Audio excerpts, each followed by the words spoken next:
Epicuro foi um filósofo da busca da felicidade. Sua filosofia, sua doutrina, fundou raízes na Jônia e no Egito. Epicuro está situado em um período na história que é conhecido como o período helenístico ou período helênico, aquele período ao qual Alexandre o Grande ele começa a expandir o Império Macedônico. Mas antes de aprofundar em Epicuro aqui, deixa eu me apresentar. Olá, seja bem-vindo ao canal O Aprendiz de Filósofo. Eu sou Josinácio, tudo bem com você? Espero que você esteja bem. A felicidade é uma das coisas mais buscadas por nós seres humanos. Seja felicidade no trabalho, no relacionamento, entre outros afazeres ou dimensões da vida social.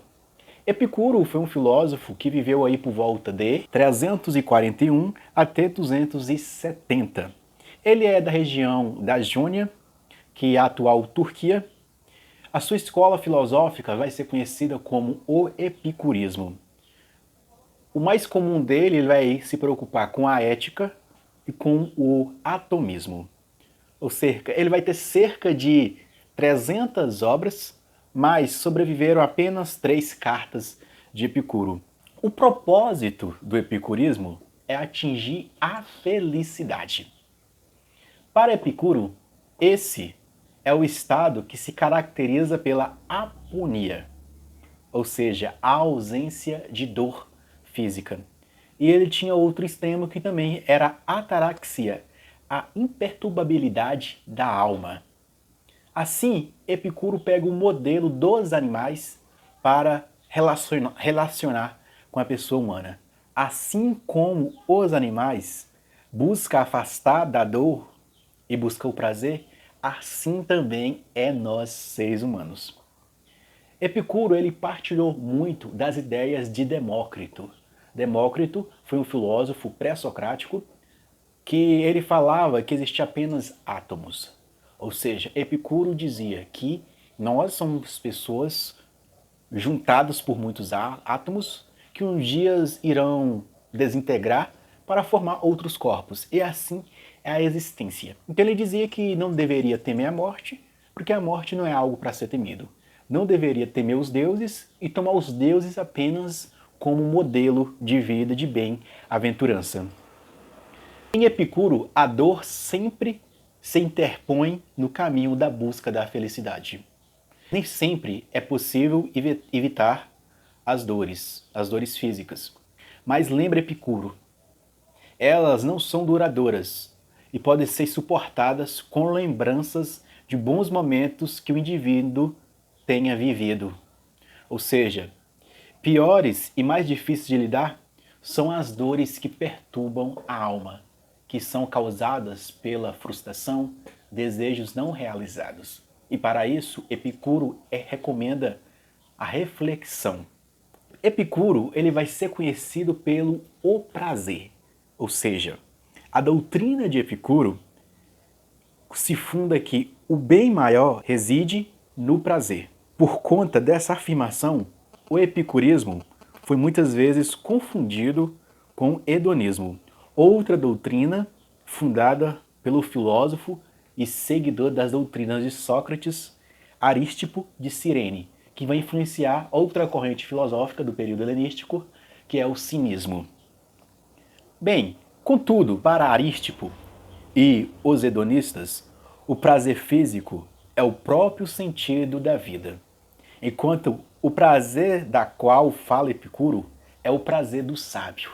Então, o prazer que Epicuro fala é o prazer do sábio, entendido como quietude da mente e domínio sobre as emoções.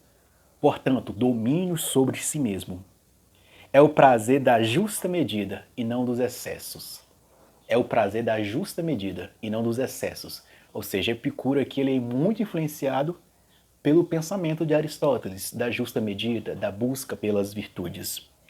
Para Epicuro, o mais alto prazer reside na saúde. Entre outros prazeres, Epicuro elege a amizade como sendo o maior dos prazeres.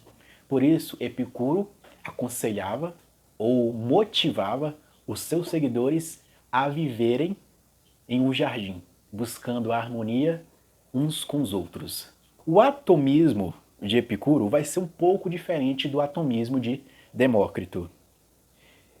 Epicuro dizia que para compreender a natureza e o homem para se livrar dos medos e da superstição, Epicuro aconselhava a doutrina do atomismo. Para ele, a doutrina do atomismo de Demócrito era a doutrina filosófica mais perfeita para você fugir das superstições e das credulidades e místicas religiosas. Bem, o atomismo de Epicuro vai ser diferente do atomismo de Demócrito. Para Demócrito, os átomos sempre se juntavam.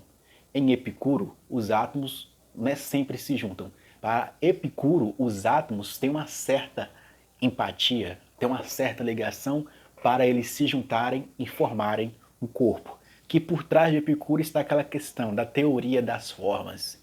Cada átomo ele é atraído por uma forma específica para ele se projetar, para ele plasmar aqui na realidade. Na busca filosófica de Epicuro, tem uma classificação que vai ser perfeita, que eu vou deixar aqui na tela para você ver. A classificação dos desejos, segundo Epicuro, tem desejos naturais, que vão se classificar em desejos necessários e naturais. Necessário é, para muitas pessoas, a busca da felicidade. Outra vai ser a tranquilidade do corpo, a proteção. Outra para uma vida de nutrição, ou seja, você busca a nutrição do seu corpo e sono, muito parecido com a doutrina de Aristóteles.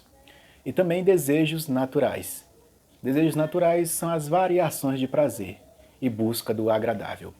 E os desejos frívolos vai ser desejos artificiais, riqueza, glória, honra e etc. Desejos irrealizáveis para Epicuro é o desejo da imortalidade. Então, já em Epicuro ele não tem uma grande preocupação com a vida após a morte. A preocupação dele está com essa vida aqui e como nós administramos os desejos necessários, naturais e frívolos. Espero que esse conteúdo possa ajudar você a compreender o epicurismo e tchau, tchau. E bons estudos de filosofia. Fui!